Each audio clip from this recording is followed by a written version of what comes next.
Assalamualaikum warahmatullahi wabarakatuh. Alhamdulillah anak-anak kita bisa belajar bersama lagi.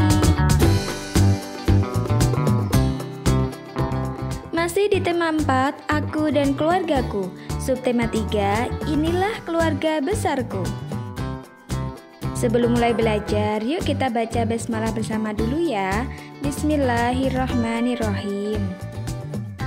Tujuan pembelajaran kita hari ini adalah anak-anak nanti diharapkan dapat menyebutkan satuan panjang tidak baku dengan benar.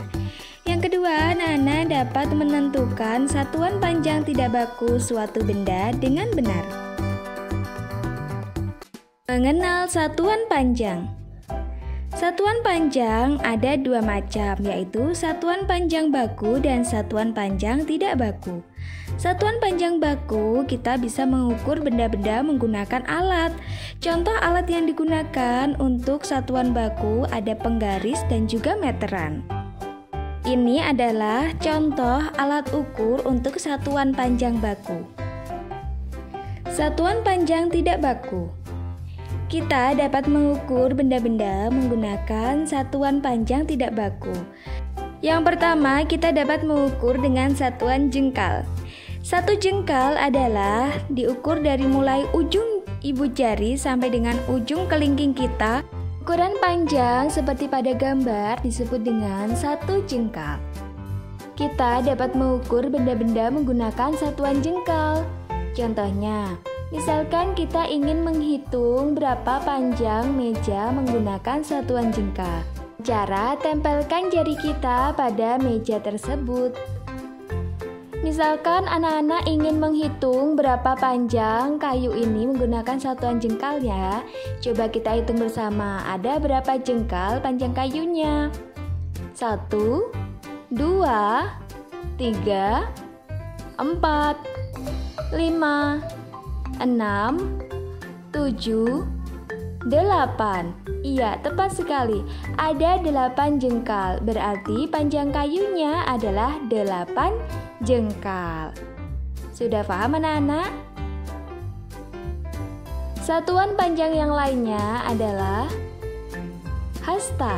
Nah, satu hasta itu adalah diukur dari panjang mulai ujung jari kita sampai ke siku.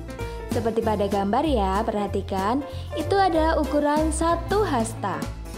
Contohnya, seperti pada gambar, anak-anak ingin mengukur berapa hasta panjang mejanya.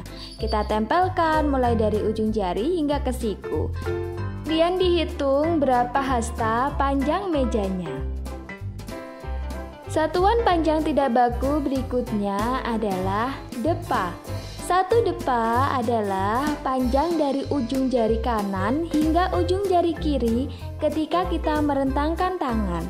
Seperti yang terlihat pada gambar, itu adalah ukuran satu depa. Depa ini dapat kita jadikan sebagai ukuran ketika mengukur suatu benda. Contohnya, ketika anak-anak ingin mengukur panjang papan tulis menggunakan depa, berarti anak-anak merentangkan tangannya kemudian ditempelkan ke papan tulis. Satuan panjang tidak baku berikutnya adalah langkah. Perhatikan anak-anak, ini contoh satuan langkah ya. Satu langkah berarti adalah satu langkah kaki kita. Satuan langkah ini biasanya digunakan untuk mengukur suatu jarak. Contohnya, ada seseorang yang ingin mengukur jarak antara pohon satu dan pohon yang lainnya. Nah, kita hitung bersama-sama ya. Di gambar ada titik-titik, itu adalah langkahnya. Coba kita hitung ada berapa langkah panjang atau jarak antara kedua pohon. Yuk kita mulai hitung bersama. 1, 2, 3, 4, 5, 6, 7. Jarak antara kedua pohon adalah 7 langkah. Bagaimana anak-anak? Sudah paham ya?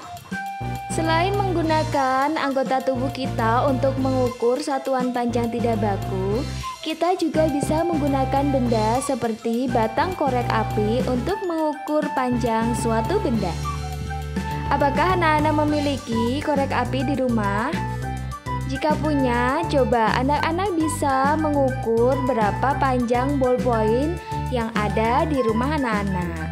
Berapa panjang ballpointnya dihitung menggunakan batang korek api.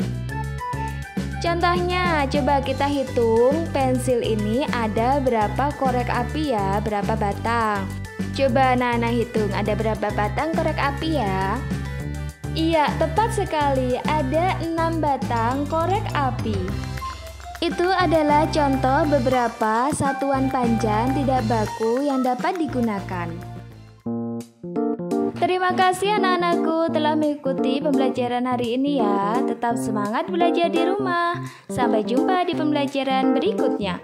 Wassalamualaikum warahmatullahi wabarakatuh.